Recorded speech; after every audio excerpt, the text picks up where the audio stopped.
إن الحمد لله نحمده ونستعينه ونستغفره ونؤمن به ونتوكل عليه ونعوذ بالله من شرور أنفسنا ومن سيئات أعمالنا من يهده الله فلا مضل له ومن يضلل فلا هادي له وأشهد أن لا إله إلا الله وحده لا شريك له وأشهد أن محمدًا عبده ورسوله أما بعد فإن خير الحديث كتاب الله وخير الهدي هدي محمد صلى الله عليه وسلم وشر الأمور محدثاتها وكل محدثة بدعة وكل بدعة ضلالة وكل ضلالة في النار. أعوذ بالله السميع العليم من الشيطان الرجيم. بسم الله الرحمن الرحيم. الله الذي خلقكم من ضعف ثم جعل من بعد ضعف قوة ثم جعل من بعد قوة ضعفا وشيبة يخلق ما يشاء وهو العليم القدير. اسٹیج پر تشریف فرما معزز علماء کرام، بالخصوص ڈاکٹر عبید الرحمن بخاری حفظہ اللہ، جن کی دعوت پر مجھے یہاں حاضری کا شرف حاصل ہوا. سامنے بیٹھے ہوئے زندہ دل بزرگوں، شیر دل نوجوان دوستوں، پردہ نشی ممتا سے لبریز ماؤں اور بہنوں، مجھے جو موضوع دیا گیا ہے نوجوانوں کی تباہ کاریاں، انسانی زندگی کے عام طور پر 3 مراحل بیان کیے جاتے ہیں، جسے قرآن کریم میں یوں بیان فرمایا: اللہ الذی خلقکم من ضعف. اللہ رب العالمین ہی کی ذات ہے جس نے انسانوں کو کمزوری سے پیدا کیا، کمزور پیدا کیا. ثم جعل من بعد ضعف قوة، اور اس کمزوری کے بعد اللہ رب العالمین نے اسے طاقتور بنایا، طاقت بخشا، قوت عطا کیا. ثم جعل من بعد قوة ضعفا وشیبہ، اور پھر اس طاقت و قوت کے مرحلے کے بعد پھر کمزوری اور بڑھاپے کا مرحلہ آیا. اس آیت کریمہ میں اللہ رب العالمین نے جو 3 مرحلہ بیان کیا، سب سے پہلے کمزوری، اس کے بعد طاقت و قوت، پھر اس کے بعد کمزوری اور بڑھاپا. اب آپ دیکھیں، بچپنے کا جو مرحلہ ہے، لڑکپن کا جو مرحلہ ہے، وہ نسبتاً جوانی کے مرحلے کے مقابل کم ہے. لیکن جو جوانی کا مرحلہ ہے، سن بلوغت کے بعد سے تقریباً 40 سال کی عمر تک انسان جوان کہلاتا ہے.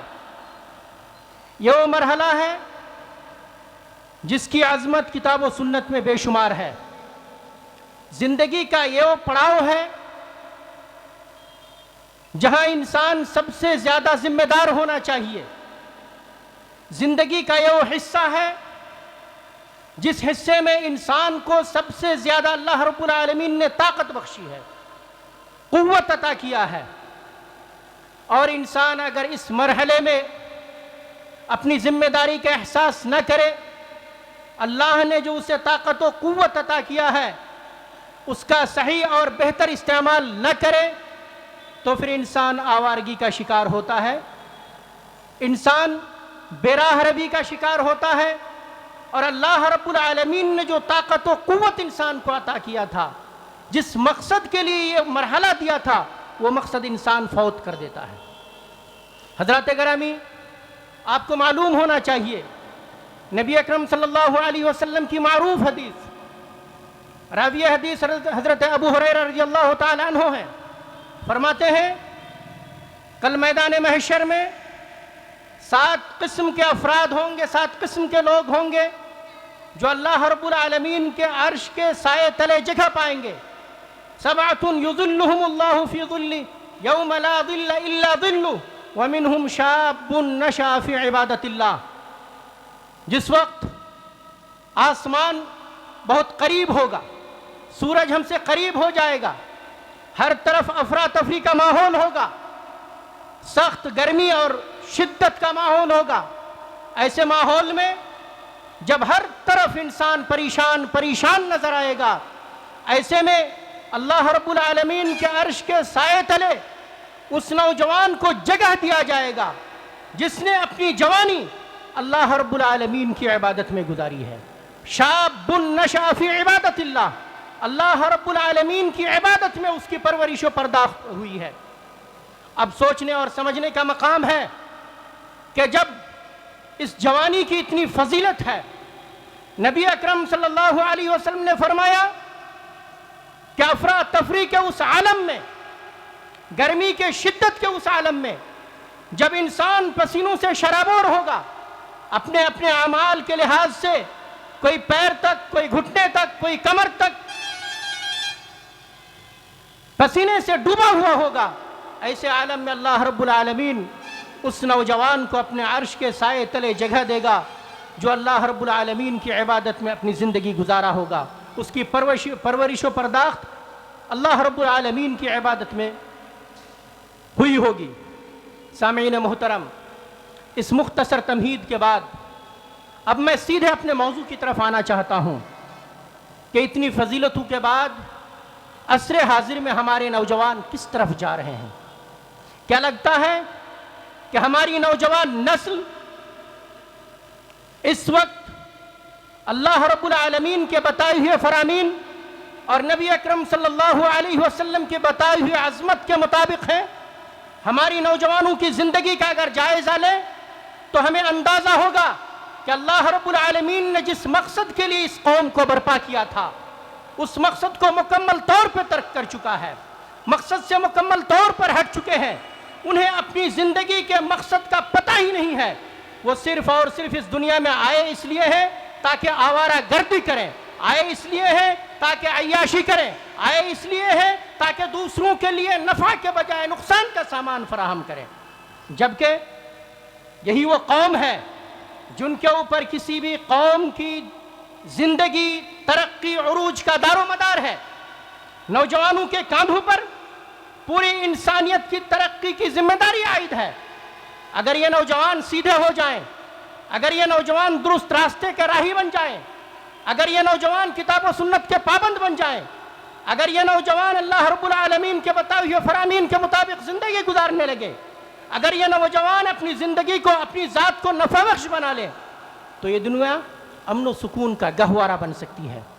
اس دنیا میں لوگ امن و سکون کے ساتھ زندگی گزار سکتے ہیں. لیکن بڑے ہی افسوس کے ساتھ کہنا پڑتا ہے کہ آج ہمارے نوجوانوں نے اپنی زندگی کو بے راہ روی میں لگا دیا ہے. جس نوجوان کے ہاتھ میں قلم اور کتاب ہونی چاہیے، جس نوجوان کو تعلیم کے میدان میں سب سے آگے جانا چاہیے، جس نوجوان کو ایجادات و اختراعات کے میدان میں نمایاں کارنامہ انجام دینا چاہیے، جس نوجوان کو سائنس اور ٹیکنالوجی کے میدان میں غیر معمولی نمائندگی کرنی چاہیے، جس نوجوان کو پوری دنیا کے اندر انقلابی کردار ادا کرنا چاہیے، آج وہ نوجوان تعلیم سے دور ہے.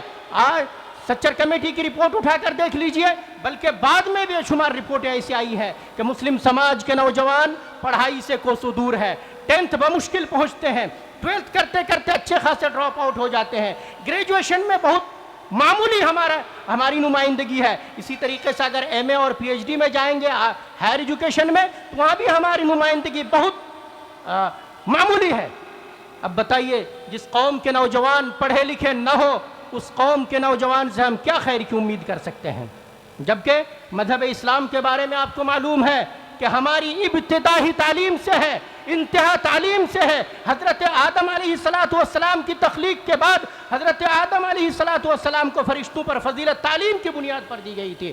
آپ صلی اللہ علیہ وسلم کے اوپر نازل ہونے والی پہلی وحی، اس وحی کا پہلا لفظ بھی اقرا یعنی پڑھنا تھا. پتہ چلا حضرت آدم سے لے کر آخری نبی محمد عربی صلی اللہ علیہ وسلم تک افضلیت اور برتریت صرف اور صرف علم کی بنیاد پر قائم ہے اور قیامت تک قائم رہے گی. لیکن بتائیے، ہمارے نوجوان تعلیم کے میدان میں کس حد تک نمایاں کارنامہ انجام دے رہے ہیں؟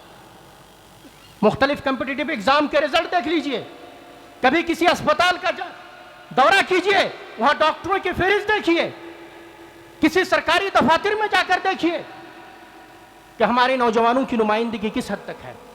بہت افسوس کے ساتھ کہنا پڑتا ہے کہ قلم و کتاب جس قوم کے نوجوانوں کے ہاتھ میں ہونی چاہیے تھی، آج وہ نوجوان موبائل کے رسیا ہو چکے ہیں۔ 24 گھنٹہ موبائل کی اسکرین پہ اپنی زندگی کے قیمتی اوقات کو ضائع کرتے ہیں۔ انہیں یہ احساس ہی نہیں کہ رب العالمین نے اسے کیوں برپا کیا ہے۔ خیر امت کا جو لقب دیا گیا ہے صرف قرآن میں لکھنے کے لیے خیر امت ہے، یا عملی شکل میں ہمیں ثابت کرنا ہوگا کہ ہم خیر امت ہیں۔ اور اگر اس امت کے نوجوان اپنے آپ کو خیر امت ثابت نہ کریں، نفع بخش امت ثابت نہ کریں، تو پھر دنیا میں ہماری جو شبیہ بنائی جا رہی ہے، دنیا میں ہماری جو تصویر کشی کی جا رہی ہے، کہیں نہ کہیں اس میں سچائی ہے۔ سب سے زیادہ ان پڑھ قوم ہم بنتے جا رہے ہیں۔ ہمارے خلاف سب سے زیادہ، ہمارے نوجوانوں کے خلاف مقدمات سب سے زیادہ ہیں۔ کورٹ کچہری میں جا کر دیکھیں، مسلم قوم کے سب سے زیادہ معاملات ہیں، مقدمات ہیں۔ ہمارے نوجوان جیل کے سلاخوں کے پیچھے سب سے زیادہ ہیں۔ ایسے میں ہماری یہ ذمہ داری بنتی ہے، دینی ذمہ داری اور اخلاقی ذمہ داری، کہ ہم اپنے نوجوانوں کو اس تباہی سے بچائیں۔ اور تباہی سے بچانے کے لیے سب سے پہلی ضرورت یہ ہے کہ ہم اپنے نوجوانوں کو پڑھنے کی طرف راغب کریں۔ ہماری جس کی جو بھی حیثیت ہے، جس لیول پہ بھی ہم ہیں، ہم اپنے علاقے میں تعلیمی ماحول کو عام کریں، تعلیم کو فروغ دیں، چاہے وہ دینی تعلیم ہو یا عصری تعلیم ہو۔ تعلیم نفع بخش ہونی چاہیے، جس طرح کی بھی تعلیم ہو، لیکن پڑھنے کا نظام عام ہونا چاہیے۔ ہمارے معاشرے کے ہر بچے کو بنیادی تعلیم ملے، ان میں سے جو بہتر کارکردگی کی مظاہرہ کریں۔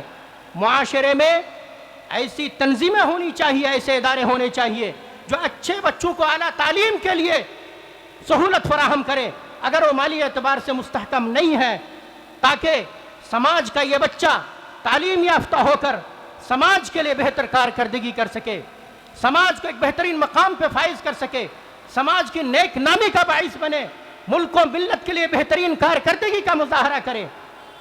اور اس کے ساتھ ہی ساتھ ہمارے سماج کے نوجوانوں کو لغویات سے دور رکھنے کی ضرورت ہے۔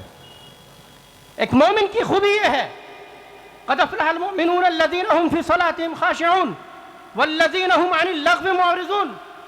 مومن لغویات سے دور ہوتا ہے، لا یعنی چیزوں سے دور ہوتا ہے، بیکار کی چیزوں سے اپنے آپ کو بچاتا ہے، فالتو میں اپنے اوقات کو ضائع نہیں کرتا ہے، بلکہ ایک مومن کی زندگی ہمیشہ کارآمد چیزوں میں گزرتی ہے۔ لیکن آج ہمارے نوجوان لغویات کے عادی ہو چکے ہیں، انہیں اپنے مقصد حیات پتہ ہی نہیں ہے۔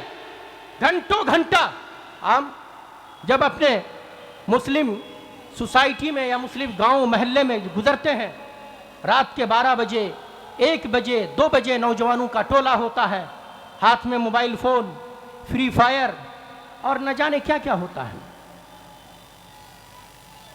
ایسے نوجوان قوم کی تبدیلی میں کردار ادا کریں گے جنہیں اپنے مقصد حیات ہی پتہ نہیں ہے، انہیں یہ پتہ ہی نہیں ہے کہ لغویات میں وہ زندگی گزار رہے ہیں، انہیں پتہ ہی نہیں کہ ان چیزوں کی اس کی زندگی میں کوئی ضرورت نہیں ہے، کوئی اہمیت نہیں ہے۔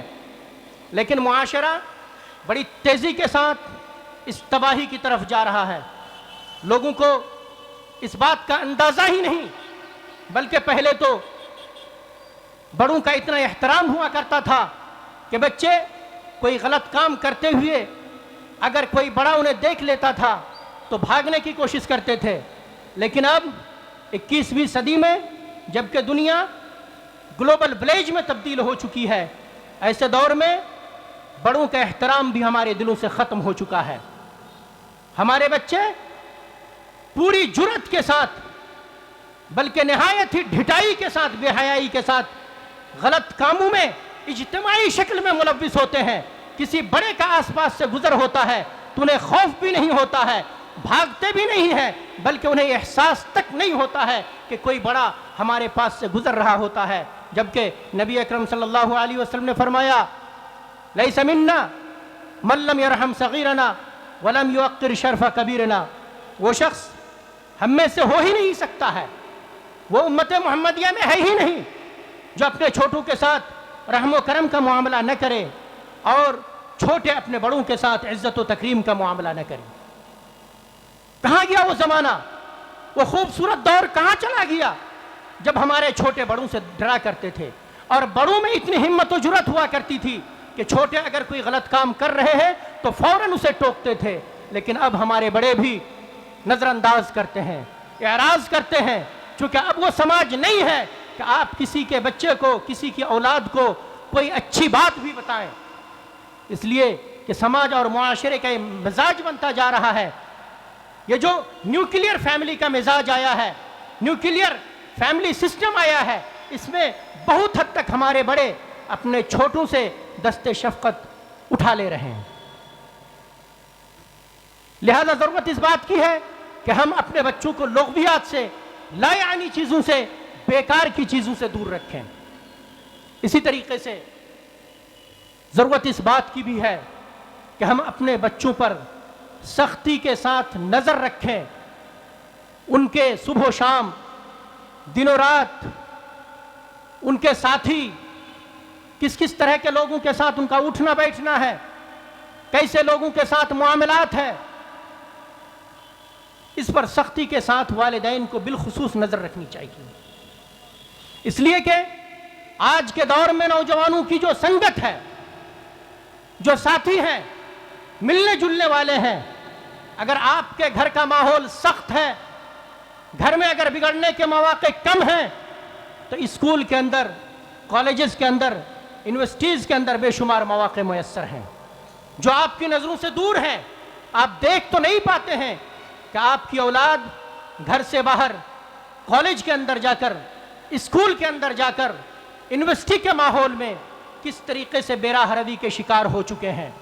وہ جن لوگوں کے ساتھ اٹھتے بیٹھتے ہیں، جن لوگوں کے ساتھ ان کے کلاسز ہیں، جن لڑکے اور لڑکیوں کے ساتھ وہ وقت گزارتے ہیں، وہاں کس طریقے سے ان کے دن گزرتے ہیں ہمیں اور آپ کو نہیں معلوم ہے۔ لیکن میں چونکہ کالج میں رہتا ہوں، کالج کے ماحول سے واقف ہوں، لڑکے لڑکیوں کو دیکھتا ہوں، اللہ گواہ ہے کہ اب یہ ماحول ہمارے بچوں کے لیے سازگار نہیں ہے، محفوظ نہیں ہے۔ ہماری نوجوان نسل جس تیزی کے ساتھ، جو آٹے میں نمک کے برابر ہائر ایجوکیشن کی طرف جاتی ہے، ان کے ذہن و دماغ میں بھی تعلیم کی محبت نہیں ہے، بلکہ فیشن کے طور پہ اسکول، کالجز اور یونیورسٹیاں جاتی ہیں اور جاتے ہیں۔ وہ یہ نہیں چاہتے ہیں کہ ہم یونیورسٹی میں جا کر، کالج کے ماحول میں اعلیٰ تعلیم حاصل کر کے اپنی والدین کی نیک نامی کا باعث بنے، یا اپنے ماں باپ کی نیک نامی کا باعث بنے، ملک و ملت کے لیے، معاشرے کے لیے کچھ بہتر کارکردگی کا مظاہرہ کریں، بلکہ اس لیے جاتے ہیں تاکہ چند آوارہ دوستوں کے ساتھ وقت گزاری کرے۔ گرل فرینڈ کا ماحول ہے، لڑکیوں کے ساتھ جو آوارہ گردی ہوتی ہے، نگاہیں دیکھ کر شرما جاتی ہے۔ بحیثیت استاذ نگاہیں نیچی ہم کرتے ہیں، لیکن بچوں کو شرم نہیں آتی ہے۔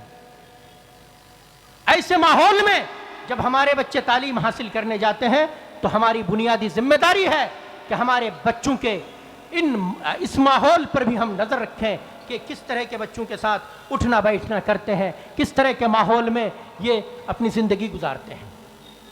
اسی طریقے سے ہمارے بچوں کے موبائل کے اوپر بھی سخت نظر ہونی چاہیے۔ بحیثیت والدین، جب تک آپ کا بچہ سن بلوغ کو نہیں پہنچتا ہے، اس سے پہلے بچوں کو موبائل سے دور رکھیے۔ کوئی ضرورت نہیں آپ کے بچے کے ہاتھ میں الٹرا ماڈرن فون ہو، ایپل ہو، آئی فون ہو، سیمسنگ ہو۔ ہائی کوالٹی کے موبائل فون کی ایک تعلیم حاصل کرنے والے لڑکے اور لڑکیوں کو کوئی ضرورت نہیں ہے۔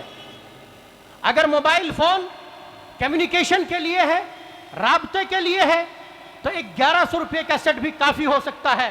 لیکن آپ اپنے بچے کو فیشن کے نام پہ اسکول اور کالج کے پہلے ہی دن بہترین ہینڈ سیٹ حوالہ کرتے ہیں، اور اس موبائل فون کے ذریعے سے آپ کا بچہ تعلیم کے بجائے جس بے راہ روی کا شکار ہوتا ہے، اس کے موبائل فون میں جس طرح کے مواد موجود ہوتے ہیں، جس طرح کے کنٹینٹ ہوتے ہیں، اس کے موبائل فون سے جس طریقے کے سائٹس کو وہ سرچ کرتا ہے، اس کے موبائل فون میں جس طریقے کے ویڈیوز ہوتے ہیں، اس کے موبائل فون میں جس طریقے کے تصاویر موجود ہوتے ہیں، اس سے آپ کو اندازہ نہیں ہے کہ آپ کا بچہ کس راہ پر چل رہا ہے۔ اس طرح کے بچے کبھی بھی قوم و ملت کے لیے نفع بخش نہیں ہو سکتے ہیں۔ جس کی زندگی کا مقصد ہی آوارہ گردی ہو، جس کی زندگی کے مقصد حیات میں اس نے شامل کر لیا ہو کہ پورن موویز دیکھے، گندے ویب سائٹ وزٹ کرے، اسی طریقے سے گندے گندے تصاویر ڈاؤن لوڈ کرے اور پھر اپنی ذہنی تسکین کا سامان فراہم کرے۔ لہٰذا موبائل فون اپنے بیٹے اور بیٹیوں کو حوالہ کرنے سے پہلے 100 بار سوچیں کہ کہیں یہ موبائل فون آپ کے بیٹے اور بیٹیوں کی زندگی کے لیے خطرناک نہ بن جائے، مہلک نہ بن جائے، کہیں یہی موبائل فون آپ کے گھر میں کسی دوسرے کی بیٹی کو لانے کا ذریعہ نہ بن جائے، کہیں یہی موبائل فون آپ کی بیٹی کو کسی دوسرے کے ساتھ بھاگنے کا سامان فراہم نہ کر دے۔ کیا خبریں نہیں ملتی ہیں کہ فلاں کی بیٹی فلاں کے ساتھ فرار؟ اور اب تو المیہ یہ ہے کہ غیر مذہب کے بچوں کے ساتھ بھی فرار ہونے میں دریغ محسوس نہیں کرتی ہیں۔ یہ کس چیز کا دین ہے؟ پہلے اس طرح کی خبریں کم آتی تھی، لیکن اب یہ خبریں عام ہو چکی ہے، بلکہ اس طرح کی خبریں سنتے سنتے ہم بے حس ہو چکے ہیں، ہمارا احساس مر چکا ہے، ہمیں تکلیف بھی نہیں ہوتی ہے، درد کا احساس بھی نہیں ہوتا ہے کہ فلاں مسلم بچی فلاں غیر کے ساتھ بھاگ گئی، فلاں کے گھر میں فلاں کی بچی آ گئی ہے۔ اب یہ درد اور تکلیف کا احساس بھی نہیں ہوتا ہے۔ کیوں؟ اس لیے کہ روز ہم ایک چیز کو سنتے سنتے اس چیز کے عادی ہو گئے ہیں۔ لہذا موبائل فون حوالہ کرنے سے پہلے اپنی عزت و آبرو کی حفاظت کی فکر کیجئے گا، کہیں یہی موبائل فون آپ کی عزت کے لیے مہلک نہ بن جائے، آپ کی عزت کو تار تار کرنے کا ذریعہ نہ بن جائے، سبب نہ بن جائے۔ میرے معزز بھائی، ایک تباہ کاری نوجوانوں کے اندر اور یہ ہے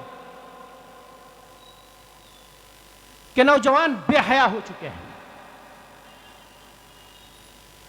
اس کا مطلب یہ ہے کہ نوجوانوں کے اندر سے احساس حیا مکمل طور پہ ختم ہو چکا ہے، جبکہ نبی اکرم صلی اللہ علیہ وسلم نے فرمایا الحیاء شعبۃ من الایمان، حیا ایمان کا ایک جز ہے۔ مومن بے حیا نہیں ہو سکتا ہے، بے شرم نہیں ہو سکتا ہے، بے غیرت نہیں ہو سکتا ہے۔ لیکن آپ کو نہیں لگتا ہے آج ہماری جو نوجوان نسل ہے یہ بے حیا بھی ہے، بے غیرت بھی ہے، بے شرم بھی ہے، نگاہیں آوارہ ہو چکی ہماری نوجوانوں کی۔ راستہ چلتے ہماری نوجوانوں کی بے حیا نظروں سے کسی کی بہن بیٹی محفوظ نہیں ہے، جبکہ قرآن اس بات کا حکم دیتا ہے قُلْ لِلْمُؤْمِنِينَ يَغُضُّوا مِنْ أَبْصَارِهِمْ وَيَحْفَظُوا فُرُوجَهُمْ وَقُلْ لِلْمُؤْمِنَاتِ يَغْضُضْنَ مِنْ أَبْصَارِهِنْ۔ ہماری نگاہیں نیچی ہونی چاہیے، مردوں کی نگاہیں نیچی ہونی چاہیے، مرد اپنی شرمگاہ کی حفاظت کرے، لیکن راستہ چلتے بتائیے جہاں ہماری بہن بیٹیاں آوارہ ہو چکی ہیں، ہماری نوجوان نسل، ہمارے بیٹے بھی آوارہ ہو چکے ہیں، ان کی نگاہیں محفوظ نہیں ہیں، بے حیا ہو چکی ہیں، جبکہ ایک مومن اپنی نظر کی حفاظت کرتا ہے۔ مومن اپنی نظروں سے کسی کی بہن بیٹی کو تاڑتا نہیں ہے، مومن اپنی نظر کی اس انداز میں حفاظت کرتا ہے کہ کل قیامت کے دن اسے ایک ایک چیز کی حساب دینی۔ وہ اپنے ہر عمل کے پیچھے اللہ رب العالمین کے سامنے کھڑے ہونے کا احساس رکھتا ہے، اس لیے کہ نبی اکرم صلی اللہ علیہ وسلم کی وہ حدیث لا تزول قدم ابن آدم حتی یسأل عنہ عن خمس، کل قیامت کے دن اللہ رب العالمین کے سامنے کسی بندے کا قدم اٹھ نہیں سکتا ہے جب تک اس سے 5 چیزوں کے بارے میں سوال نہ کر لیا جائے، اور ان میں سے ایک چیز یہ ہے کہ تم نے اپنی جوانی کہاں گزاری، جوانی کی حفاظت ہوئی کہ نہیں، جوانی کو آوارہ گردی میں گزارا، یا پھر تمہاری جوانی اللہ رب العالمین کی عبادت میں گزری ہے، جیسا کہ اس سے پہلے حدیث میں بیان کیا گیا تھا۔ اگر جوانی اللہ رب العالمین کی عبادت میں نہیں گزری ہے، جوانی کی حفاظت نہیں ہوئی ہے، اور ایک لمبا عرصہ ہے سن بلوغت کے بعد سے 40 سال، تقریباً 40 سال تک کا عرصہ، اس عرصے میں اگر نوجوانوں نے آوارہ گردی کا مظاہرہ کیا، بے حیائی کا مظاہرہ کیا، تو اللہ کی قسم ایسے نوجوان نہ دنیا میں فلاح پائیں گے نہ آخرت میں فلاح پائیں گے۔ آج ہمارے معاشرے میں ایسے نوجوانوں کی کثرت ہے، بلکہ 99% ایسی اولاد ہماری ہے، الا من رحم ربی۔ اگر اللہ نے کسی کے گھر میں خصوصی رحم کا معاملہ کیا ہو تو وہ گھر محفوظ ہے کہ وہاں کے بچے اچھے ہیں، ورنہ اکثر گھروں میں ایسے نوجوان پائے جاتے ہیں جن کی نہ راتیں محفوظ ہے نہ دن محفوظ ہے، نہ جن کی نگاہیں محفوظ ہے نہ موبائل فون محفوظ ہے، بلکہ ہر جگہ گندگی ہے، عریانیت ہے، فحاشی ہے، غلط چیزیں ہیں جو اس کے دین کے لیے آخرت کے لیے مہلک ہے۔ آخر میں اللہ رب العالمین سے دعا ہے کہ اللہ رب العالمین نوجوان جو ہمارے سماج کا سب سے قیمتی سرمایہ ہے، الہ العالمین انہیں ہدایت نصیب فرما، الہ العالمین انہیں قوم و ملت کے لیے نیک نامی کا باعث بنا، الہ العالمین اس قوم کو اپنے نوجوانوں کی حفاظت کرنے والا بنا۔ اے اللہ ہمارے نوجوانوں کو تو اپنی راہ میں قبول فرما، الہ العالمین نوجوانوں کی اصلاح فرما، معاشرے کی اصلاح فرما، ہمارے بہن بچوں کی حفاظت فرما۔ وآخر دعوانا ان الحمد للہ رب العالمین۔ السلام علیکم ورحمۃ اللہ وبرکاتہ۔